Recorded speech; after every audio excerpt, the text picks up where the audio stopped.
Imagine living your life after 50 and feeling energized and excited about your future. Welcome to the Women in the Middle podcast, the podcast for women who are ready to figure out what they want and create the life they deserve. Here's your host and master certified life coach, Susie Rosenstein. Hey there, today's episode is all about 3 ways to be delighted in midlife. Let's go. Welcome back to the podcast Women in the Middle with over 1 million downloads and counting. I'm your host, Susie Rosenstein, your master certified coach and midlife clarity expert, and I am so glad to be here with you again. So at the time of this recording, I'm just back from a vacation to New England, specifically Rhode Island and Cape Cod. And my friend, it was delightful. In fact, it was so delightful that I was inspired to create this episode about the importance of that feeling, delight. So that's what we're talking about today. My delight factor was literally off the charts, and I am so delighted that it hasn't worn off yet. But just quick, there are 2 things I want to share with you. First, I want to make sure you know about how you can stop wasting valuable time feeling stuck and do something about it. It's so frustrating when you know you're meant for more, but you're just spinning and wondering when something is going to change. That was me. I totally get it. But here's the thing. I can help you get unstuck. But you just can't sit there waiting for something amazing to happen in your life. You have to do something about it. This is exactly why I created the Women in the Middle Academy, to help you get unstuck and create your happiness blueprint for your future. And by the way, that includes having more fun. So if you're ready to change your life and learn the skills to unstick yourself with some masterful coaching, a top-notch curriculum, an infusion of creativity, and a warm and fun and awesome community of like-minded women, let's talk about it. I would love to be able to help you get unstuck and be happier than ever before. Go ahead and book your momentum call at www.womeninthemiddleacademy.com and we will chat. And one more update, if you haven't checked out my new podcast yet, Women in the Middle Entrepreneurs, please do. We are having a lot of fun over there and sharing a ton of good stuff about the reality of running a business when you are a woman over 50. I would greatly appreciate your support too if you could share it with your friends and colleagues that you know would enjoy it. It's on iTunes and all the podcast places, including Spotify and your favorite podcast apps. It's also on my website at susierosenstein.com under the podcast tab. All right, now let's dive into today's topic, which is about 3 ways to be delighted in midlife. So ask yourself, how familiar are you with being delighted?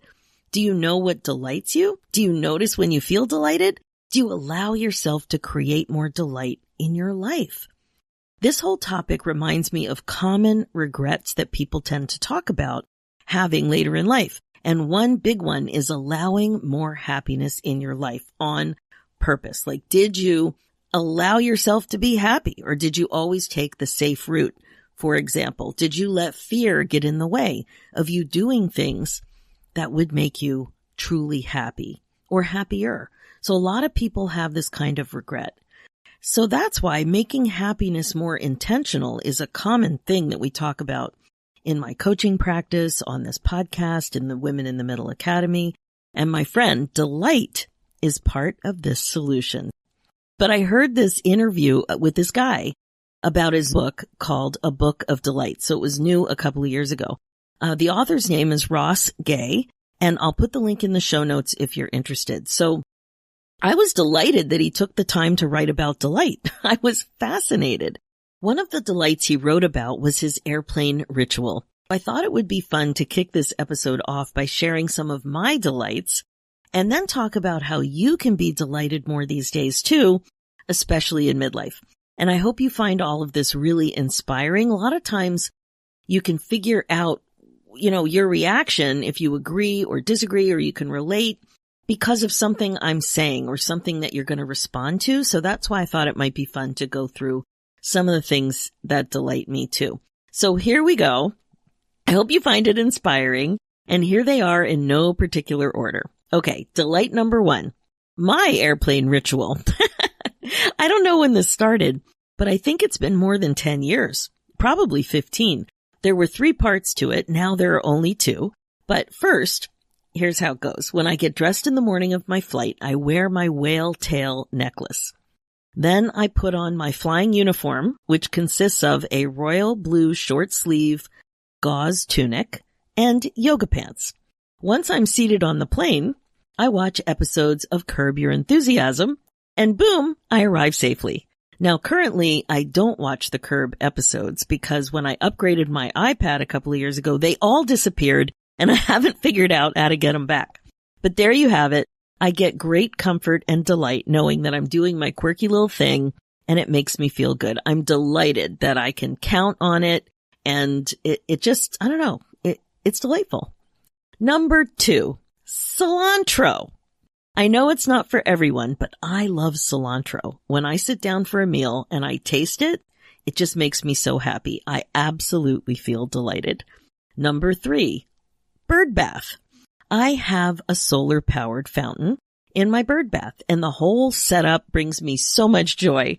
I love that I'm delighting the birds as they are delighting me. Number 4, poking around places selling funky jewelry. It could be outside or inside, newly made or vintage. It doesn't matter. I'm just so appreciative of the creativity, and I really love the hunt. It's absolutely delightful. Number 5, talking to artists about their work and journey. I've always loved doing this, and now with this podcast, I am justified. I love their stories, 100% delighted. Number 6, favorite foods. Let's talk about mustard and avocado. Not together. With mustard, especially Dijon. It is such a great condiment and can add so much flavor. Living in Canada, I find mustard is not used as much as it was when I grew up in the States, like not on cheese. I grew up having mustard on cheese all the time. But in my house, we have a healthy selection of mustards to choose from. So yummy. And avocado, I don't think I've ever eaten an avocado where I didn't say, this is so good. I just love them. There are other food items, but these two bring on serious delight for me. Number 7, buying a product that works. You know, when you get all excited about a new product or a potion or a skin cream or something, you order it or you go to the store and buy it and it doesn't work. That is such a bummer. But the opposite is pure delight.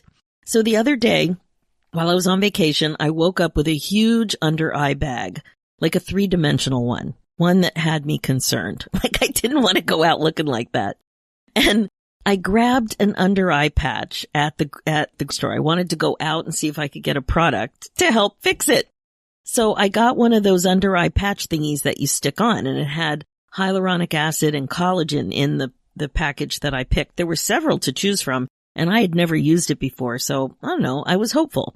So, where I was going, I wasn't driving. I was a passenger. There was a 30-minute car ride, and the directions on the box said 25 minutes. Maybe it was 20. I don't remember. Anyway, I actually wore the patches in the car and took them off right before we got where we were going. And what do you know? The eye bag was gone. I was delighted. The product worked. And I just love getting a product like that you're excited about and then you're not disappointed by. Delightful. So delightful. Number 8, nicknames. I love nicknames. I have a nickname, more than one actually, and I made sure to pick names for my kids that would easily shorten to a nickname. So my full name is Susan and my nickname is Susie. And I recently discovered the nickname my kids gave me in our family messenger chat. And that was funny. It was, I'm always right. I wonder if that's your nickname too. Anyway, I'm delighted that they know that.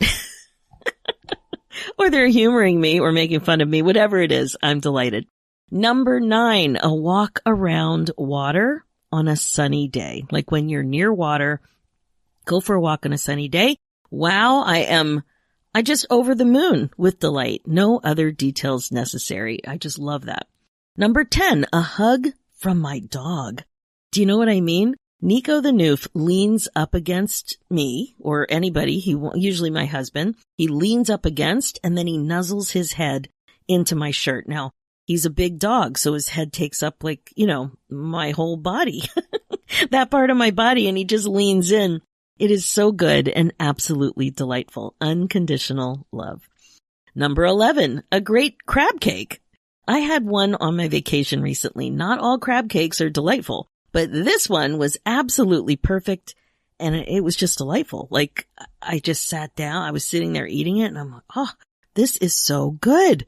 I think it's the best one I've ever had. I really do. Delightful. Number 12, abalone shell.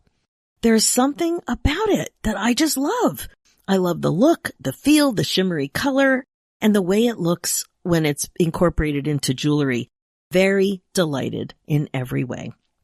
Number 13, no surprise, the show Curb Your Enthusiasm. This show speaks to me. I call Larry David my boyfriend. Like all humor, it's not for everyone. But when you connect up with someone or something that is your kind of funny, it's delightful. Number 14, speaking of funny, I think a funny little joke that you find yourself referring to and thinking back to often over time is delightful. It could be something that made you laugh or an amazing crack-up session with a friend. It could be a joke, a fart, a show, a quote, an image, whatever. Like whatever it was, whatever time in your life, if you think about it and it makes you laugh or giggle or smile, it's delightful. So I can't even tell you how often my childhood friend and I say, "Sounds great, Greg," which is a funny little reference to the Brady Bunch. Do you say that? Do you know that reference? Allow the laughter. Appreciate your sense of humor. Totally delightful. Number 15, hydrangeas. Don't you just love them? The puff of the little flowers, the size, the intensity of the color, the range of the color. I mean, come on, blue flowers? Delightful. Number 16, hummingbirds. They are magically delightful. Their little size, their cool ability, it's kind of like a superpower to hover over flowers and how quickly they flap their wings. Like it's crazy fun. I could just watch them for hours. Totally delightful. Number 17, a great hug. This hug is about a human hug. The delight I feel in the midst of a great hug is warm and delicious. For me, it's like a solid hug that's a bit longer than a casual hug. Or a lot longer, but it's different than a casual hug. You know it when you're in it. Sometimes there are a few words shared, sometimes not, but you know when it's happening because it feels so emotionally connected and you are just delighted. Number 18, mindful doodling. I have loved calligraphy and doodling since I was a kid. Inks, pens, cool papers, it all makes me giddy. And when I discovered the Zentangle method, it was like my worlds collided. Zentangle is mindful and zen. You kind of get into a state of flow like happens with many art practices. It's doodling amplified because it propels doodling to a new level with its repeated structured patterns, and it puts it all into an accessible art form. I love it so much that I became a certified Zentangle teacher, and I teach classes in the Women in the Middle Academy. Just delightful. I also do it when I'm on the phone with the bank. It's always here on my desk. Number 19, a good cup of coffee when you're not in a rush. Think about it. Your favorite coffee in your favorite mug. You make it just the way you like it, or you go buy one just the way you like it. And then you take time to slow down. You sit in a good spot, maybe outside, and you're really present, like you're actually present and you are enjoying it. 100% pure delight.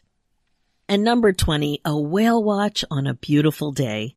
I know it's no surprise probably, but my friend, the experience of prioritizing a few hours to go out on a boat and hang with the whales on a perfectly beautiful day is simply heaven for me.